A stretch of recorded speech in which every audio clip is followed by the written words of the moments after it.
Fala, turma. Hoje eu quero trazer duas reflexões para vocês aqui sobre o encaminhamento dos fundos imobiliários de uma forma geral, para onde a gente está caminhando, e sobre a recompra de cotas, tá? Estou refletindo mais sobre isso, quero trazer mais uma pontuação sobre isso. Primeiro, sobre os fundos imobiliários. Vocês viram a notícia, deve ter visto, ou nos meus stories, ou em outros lugares, que a Pátria tá ali comprando mais fundo imobiliário, né? E o mais recente ali, vem um pacote ali, mas do pessoal da Genial, mas é o Mal 11 que chamou a atenção, que a Pátria ainda não tinha fundos no segmento de shopping. Então eles estão adquirindo o Mal 11. Aí dá só uma olhada, todos os outros fundos que eles já possuem e que dá para fazer um suco disso aqui, né? Mal 11 para shopping, HGRU para renda urbana. Aí nós temos PVBI, HGRE, PATC, CBPO, CBOP, TRNT, BLCA, BLMO, CPTW. Esses fundos são todos de Lajes. Agora dá só uma olhadinha nesses números aqui. CBOP, fundo de 95 milhões, PATC de 145, TRNT de 643, BLCA de 209, BLMO de 104 milhões e SPTW de 105 milhões. Sabe o que eu entendo que vai acontecer aqui? Vai tudo juntar ou no PVBI, ou eles vão deixar o PVBI separado do HGRE, PVBI sendo premium e o HGRE com o restante. Isso para mim é uma coisa natural que vai acontecer. Não faz sentido continuar com esses fundos imobiliários separados. Isso traz mais segurança para os cotistas. Imagina tu investir no BLCA, no PATC com 95 milhões, ou tu ter o HGRE com eles todos e ter um patrimônio de 3 bilhões. Qual que é o mais seguro? Qual que é o mais diversificado? Então não faz mais sentido essa separação tendo a mesma gestora. A gente vai para os fundos de logística, a gente tem HGLG, com LVBI, com PATL e GLO. É GLOG. O PATL tem uns imóveis duvidosos ali, assim como o GLOG. Mas HGLG e LVBI, para mim, é uma coisa certeira que vai acontecer. De novo, é uma questão de talvez mais um ano, dois, né? Eles vão chegar e vão dizer, olha, nós vamos incorporar, vamos trocar cotas aqui, o LVBI vai para dentro do HGLG e ponto final. Eu acho que vai acontecer também. E pode ser que aconteça com todos eles. Né? Mesmo que os outros não tenham os imóveis talvez tão bons, eu não vejo problema de incorporar tudo no só. A gente tá falando de diversificação. E como eu soltei esses dias uma notícia ali nos meus stories, acho que foi ontem, anteontem, a Shopee, por exemplo, ela está procurando imóveis não tão óbvios ali em Extrema ou na região central de São Paulo. Eles estão procurando imóveis mais no interior, eles estão procurando imóveis que não têm uma localização premium. E por quê? Por causa do preço do metro quadrado? Não, para facilitar a distribuição.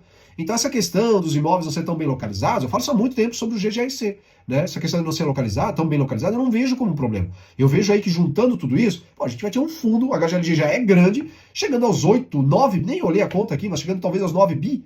É muita coisa, né? E eu acredito que isso tende aí a 12, 15, uma hora vai estacionar, porque não tem mais o que comprar, se o país também não sai do lugar em questão da economia, né? Mas imagina um fundo de 12 bilhões. Cara, é meu sonho. Pensa, você não precisa mais ter tantos fundos imobiliários na tua carteira.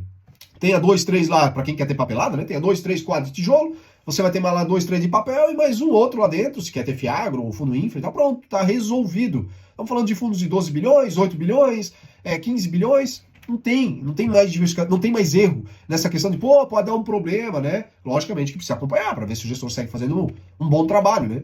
Mas eu não vejo daí mais tanto problema. Aí tem a questão da papelada, que aqui talvez só pode ser um pouquinho mais complicado. Nós temos o HGCR, CVBI, BARI e PLCR.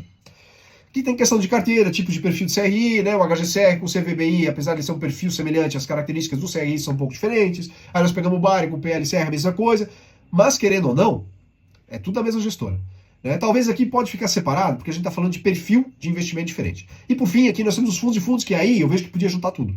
O RVBI, HGFF e BPF. Então esses fundos poderiam juntar tudo. Né? E aí outro ponto, que é a questão da recompra de cotas, que eu já gravei um vídeo falando para vocês, é o seguinte, né?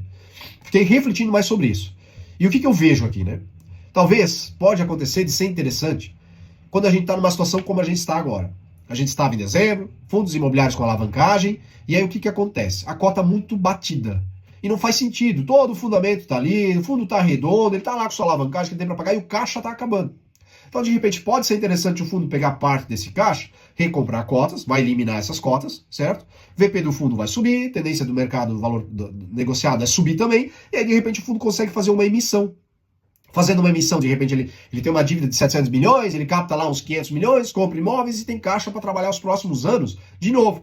Ele vai comprar novos imóveis, obviamente para a renda não diminuir, né? E aí ele vai trabalhando, e lá na frente, quando o mercado reage, Selic baixa e tal, aí ele faz uma emissão naturalmente. Então, nesse ponto, essa questão de poder recomprar cotas, ela pode de fato ser interessante. Né? É lógico que a gente precisa acompanhar os gestores e ver se eles vão avacalhar, ou se de fato eles vão fazer essas recompras pontualmente. Se for desse jeito, como eu falei aqui, eu vejo como positivo. Pode ser positivo para o cotista. O fundo não faz nova dívida. Imagina o XPML hoje, podendo recomprar cotas, certo? Ao invés de fazer uma nova dívida, não está conseguindo reciclar o portfólio, né? E ele vai lá, elimina uma parte das cotas, compra as próprias cotas, elimina depois as cotas, depois de comprado, a cota sobe, o VP do fundo sobe, gera ali o valor de fato para nós cotistas, só que a gente tem que ver se vai gerar valor é depois, né? Da emissão. Então eles fazem uma nova emissão, aí o fundo não faz nova dívida, ele paga uma parte, junta um caixa, compra um pouco mais de imóveis sem fazer dívida e mantém o dividendo como ele tem ali, ou até consegue subir um pouquinho. E aí quando o mercado permitir, ele vai lá na frente e faz uma emissão natural. Ah, a Selic caiu para 8%, todo mundo animado com o fundo imobiliário, o VP do fundo subiu, porque ele fez a recompra de cotas, então era de 117, foi para 125, a cota negociada 135, ele consegue fazer uma emissão natural. Legal, gerou valor para o cotista de fato. Então a gente precisa fazer o quê? A gente precisa acompanhar e ver se vai ser desse jeito que as coisas vão tocar. Mas essas são as duas reflexões que eu quis trazer para vocês. O mercado ele vai crescer para cada vez fundos maiores, mais diversificados, o que é muito bom. Lembra que eu já falei sobre isso em outras oportunidades, nos relatórios também, que conforme o fundo for maior, mais ele tem receita, mais receita ele retém. No caso dos 5%, o volume retido é maior, sobre os 5%. E aí ele consegue ir pagando desenvolvimento de imóvel, alavancagem de amortização, né, no caso, consegue pagar também. Então eu vejo assim que é positivo, e essa questão de recompra de cotas eu sigo refletindo. Se for nesse caminho aqui que eu trouxe, nesse momento no vídeo, eu vejo que pode ser bem interessante para nós cotistas.